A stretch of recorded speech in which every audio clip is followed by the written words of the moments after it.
On the fog-shrouded outskirts of a forgotten village, stood a dilapidated mansion known to the locals as the house on Eldridge Lane.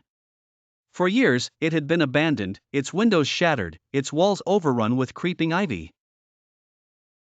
But the house was more than just an eyesore, it was a source of terror, steeped in dark lore and whispered fears. Legend had it that the mansion was cursed, haunted by the spirits of its previous inhabitants who had vanished under mysterious circumstances one frigid winter night.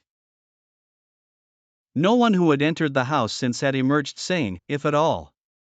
Curious by nature and driven by a love for the occult, Amelia Thorne decided to investigate the house with her two friends, Mark, a skeptic, and Sarah, a sensitive with a knack for sensing the supernatural.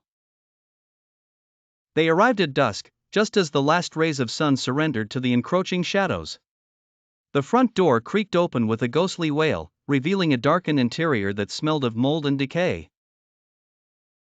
As they stepped inside, the temperature dropped sharply, their breath visible in the dim light of their flashlights. Mark scoffed at the theatrics, but Sarah looked uneasy. Amelia led the way, her heart pounding in both fear and excitement. They moved room to room, finding little more than dust-covered furniture and cobwebs, until they reached the basement door. It was sealed with heavy chains, a rusted padlock hanging ominously. Determined, Amelia picked the lock. As the door swung open, a putrid scent wafted from below, and a low, almost imperceptible whisper seemed to drift up the stairs. They descended into the darkness, their flashlights cutting through the thick air.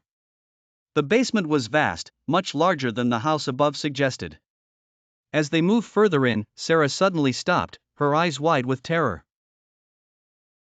She pointed to a shadow in the corner, growing and contorting into a human-like figure.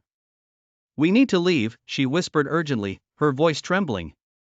Mark started to argue, but then they all heard it, a soft, rhythmic chanting that seemed to emanate from the walls themselves. The shadow advanced, eyes glowing a sickly yellow. Panic set in, they turned to flee but found their path blocked by another apparition, this one more solid, its face twisted in agony. Amelia fumbled for her pendant, a talisman for protection, and raised it high. The figures recoiled, and for a moment, the chanting ceased. "Go! Now!" she screamed. They bolted up the stairs, tripping and stumbling in their haste.